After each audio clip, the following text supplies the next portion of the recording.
Welcome back. SketchUp complete tutorial lesson number 3. On the screen is a little house that we've been working on throughout lessons 1 and 2.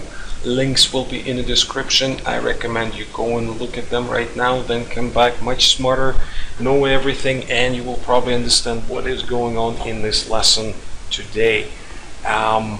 Today will be all about the materials. Well, not all about materials, but this is our main subject of the lesson number 3. But before that, I wanted to state that I now want to make those videos a lot shorter, and in order to do so, I will introduce you to the beautiful world of SketchUp shortcut keys. Now, you probably know what the shortcut keys are. These days, they're in any software, allowing you to work a lot quicker, be a lot more efficient with what you do, and they are just beautiful.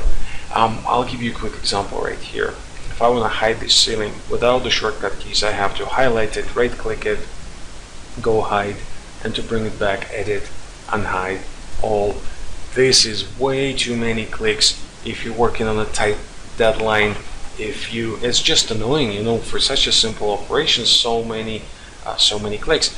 To fix that, I can just highlight it and then press Ctrl Q to hide it, Ctrl W to unhide it.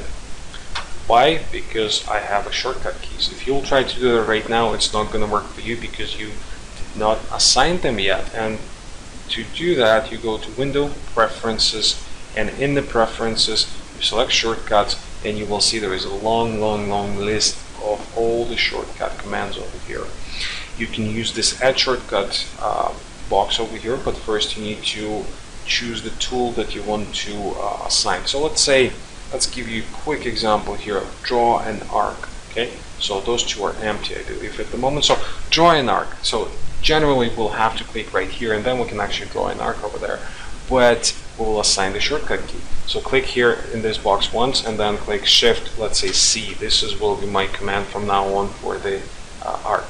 And click on the plus sign over there, and you see it moved to the assign box right now. Say OK, and then every time I press Shift C, I will have arc tool selected. That will speed up this process for me big time. So from now on, if you see something magically disappears or reappears in my scene, or some tool gets selected without me going and clicking here, this is probably due to the fact that I'm using the shortcuts, and so should you. But don't assign way too many of them from the beginning. Let's just start slow. Let's say 5 or 6 tools that you're using all the time, or 10 maximum, because if you do more than that, you'll just never learn them. There will be too many. You will continue clicking over here because it'll be easier for you to click on the tool than trying to remember what shortcut key you assigned to them. So just take it slow and then add as you go. Excuse me. With that out of the way, we can now start working on our scene. So first thing I want to do is I want to create a window over here, and the door here and the window there. Now another tip that I have for you, and I know it's obvious, but a lot of people don't do that, is before you model anything, you go to Google Images and you search for the image of the thing that you're just about to model, and you look at it carefully, trying to notice some small details. And as an example, before drawing a window, you go to Google and you look at the window. And I know you probably think that you know how windows are made and what are the parts of the windows, but I bet you didn't remember about that little inner frame. And then once you looked at it, you can then decide how you want to simplify it, which parts of that window you want to use in your scene, which ones are not important. Okay, that's pretty obvious, but yet a lot of people don't do that. So back to the SketchUp. So what I'll do is I'll actually draw the rectangle from this corner right here to this corner right here. We'll learn everything about the rectangle tool in the lesson 1, so you should know how to do that. And then I will select this by triple clicking or double clicking on it, doesn't matter. And then I'll take the scale tool. We have not touched that tool yet. That's probably the last one of those very basic ones that we need to learn, is a scale tool right here. So if you click on here, you'll see those 8 handles will appear. Now on 2-dimensional objects, only 8 handles will appear. On a 3-dimensional, there will be a lot more of them. Using those handles by clicking on it, so let's click on this one, and then I can drag it up and down and scale this object vertically, horizontally, or both dimensions at the same time. Okay, so what I want to do is I want to scale it down to a quarter of what it was originally. If you look at this bottom right corner, you'll see there's actual number over there, so I will type in 0.25. Again, I'll just remind you, you don't need to click on that, just start typing. So 0.25, and now you see it's just a quarter of what it was. Then I'll take the offset tool and I'll offset it 2.5 to inside. Now again, we have learned the offset tool in lesson number 2, so if you have a problem, go back there. As I said, links will be in the description. So now I'll move this here, and this will be my window frame. Now I'm creating the actual glass, so I will create another rectangle and then give it a 1/4 inch thickness, so 0.25 or 6 millimeters, which is what generally the glass in our houses and apartments is. Okay, so then I'll copy it from there to here, and I'll make 3 copies. And again, we have learned that in lesson number 2. I'll do this windows over here as well, and first creating a rectangle. Now I will try to do it quicker now, because this is the same process. There's no need for me to waste my time. But now I'll do 0.333 because I just want 1/3 of what we had originally. And this is a repetitive process, so you can try to match my pace, or you can just take it easy and make them slow. Make sure you understand and go over this process again and again, and it should help you in the future. Okay, and creating the window here and push pulling it 0.25. Now I want to align the glass inside a little bit so it looks more realistic somewhere there. And now I'm taking both of those objects and I'm copying them 2 times to get them there. Now this window is bigger than those 2, I believe, so I can't just copy those from here to here. I'll have to do that again, and same thing, same technique will be applied. I'll take the rectangle, I'll scale it to 0.333 and offset 2.5, delete the face, push pull, and make it group. Oh, actually, one of the important things that I'm not using for some reason, okay, that's embarrassing. So just exploded, and what I was going to say. Oh yeah, so one of the very important shortcut keys that I have set up for myself is, instead of going right click and select and make a group all the time, I actually can just press G on my keyboard and it will create a group for me. So again, from now on, when you see group just creates itself, that's because I pressed the G, okay, on my keyboard like I just did. And same thing, I will just move it there. Okay, and copy 2 times. Oops, something happened there. And just let's try again twice. Okay, so now I have those 3 windows, and those 2 windows are identical, so I'll just select 3 pieces of glass and 3 frames over here, and I'll just copy it from here to here, and we're done.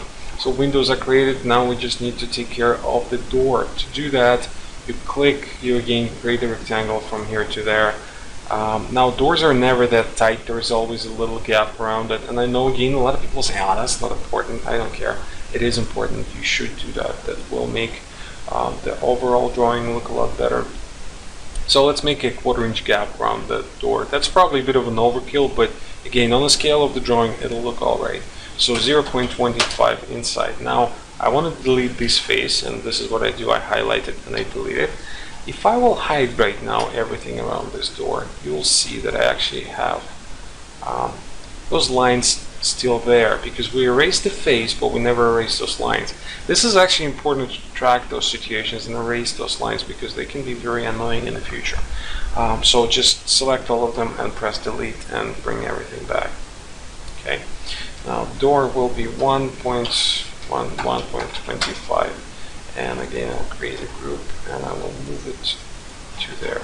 Okay, so now we're done and we're actually ready to move on and use the materials. Okay, so to start using materials, first you need to bring up the material editor window. To do that, just click on the paint bucket tool. It's this tool right here. Boom. So this is probably not what you see at the moment, but it doesn't matter. Just go to this drop down menu and you will see that SketchUp comes with a lot of materials already built in. Well, let's start with the simplest one and let's click on the colors. Colors are the colors. There's not much to explain about them, but if we want to paint our walls, let's say this ugly brown color right here, so just click on it, or any other one, it doesn't really matter. You don't have to do exactly what I'm doing. So just click on it, click on the color that you like, make sure it appears over here, and then you can just with the paint bucket equipped, you can just click on any group and the entire group will get painted into that color. Okay, and if you, let's say we want to paint the ceiling in a light gray, so let's take this color and paint the ceiling. So ceiling is now this color, but let's say I'm not happy with it perfectly, right? It's not the exact gray that I was looking for. I can always edit it by going into the edit tab, and I believe by default it comes with a color wheel selected. With the color wheel you can change the color of the already assigned material by dragging it around this color wheel, and you can change the lightness or darkness by using this slider right here.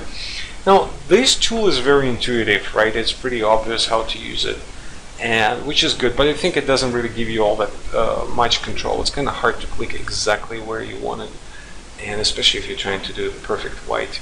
Go ahead, I dare you, try to click it right in the middle. So what you can do is you can go to one of those three over here. If you're familiar with the Photoshop or any photo editing software, you know what those are. I recommend using HLS, which is a hue, saturation, and a lightness. And over here, using those sliders, again, I can change the color of my object, and I believe that gives me a little bit more control. But different people tend to use different tools. Okay, and I'll just do something like that over here. Okay, so let's say I'm happy with this color. Let's actually hide the ceiling for now, and let's work with the floor. And you will say, okay, I want a hardwood floor, right? And hardwood is not just a color, it's actually supposed to have a texture. Not a problem. You go to drop down menu and you go to wood, and inside here you now see all the samples of different wood colors. Let's say we want this light hardwood floor kind of thing. So again, click on it, make sure it's selected now, and click on the floor that we want to paint. With this now you see it is on the object, but you can say, well, I actually wanted something very dark brown, and there's nothing like that in those samples. It's just it's just 10 of them. That's not much. Again, you can change it by going into the edit tab, and you can now make it a lot darker, and you can make it less saturated, and let's see, a little bit more red, like this.